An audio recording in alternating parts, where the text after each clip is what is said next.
পাকিস্তানের সিন্ধু নদী ব্যবস্থা কর্তৃপক্ষের আওতাধীন বিশেষজ্ঞ কমিটি জানিয়েছে, পাকিস্তানে খরিফ মরশুমের প্রথম পর্বে 21% জল কম পৌঁছতে পারে। কৃষিকাজ এবং জলবিদ্যুৎ উৎপাদনের জন্য সিন্ধুর জলের ওপরই নির্ভরশীল পাকিস্তান। কিন্তু খরিফ মরশুমে সিন্ধুর নিম্ন অববাহিকায় জল কম পৌঁছলে চাষের বড় ক্ষতি হবে বলে আশঙ্কা করছে ইসলামাবাদ। খরিফ মরশুমের দ্বিতীয় পর্বে পরিস্থিতি কি দাঁড়ায় তার উপর নজর রাখছে পাকিস্তান।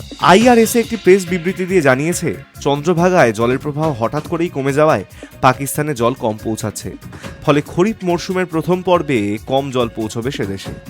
রমবানের বাগলিহার এবং উত্তর কাশ্মীরের কিষানগঙ্গা বাঁধের মাধ্যমে পশ্চিমমুখী জলপ্রবাহ নিয়ন্ত্রণ করতে পারে ভারত। কখন জল আটকানো হবে, কখন ছাড়া হবে সে বিষয়ে সিদ্ধান্ত নিয়ে থাকেন সংশ্লিষ্ট কর্তৃপক্ষ। পেহেলগাঁও কাণ্ডের পর পাকিস্তানের সঙ্গে স্বাক্ষরিত সিন্ধু জলবন্টন চুক্তি স্থগিত করেছে নয়াদিল্লি। কাশ্মীরের সিন্ধু এবং তার উপনদীগুলির জলপ্রবাহ নিয়ন্ত্রণ অনেকাংশেই এই চুক্তির ওপর নির্ভরশীল।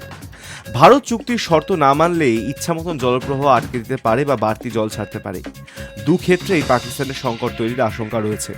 কিছুদিন আগেই বিতস্তার জল ছেড়েছিল ভারত, তাতে পাক অধিকৃত কাশ্মীরের একাংশে বন্যা পরিস্থিতি তৈরি হয়েছিল। অভিযোগ, ভারত না জানিয়ে কোনো সতর্কবার্তা ছাড়াই জল ছেড়েছে, ফলে নদী তীরবর্তী অঞ্চলের মানুষ নিরাপদ স্থানে সরে যাওয়ার সময় পাননি। অবশ্য একটি অংশের দাবি ছিল নিয়ম মেনেই জল ছাড়া হয়েছে। High news network.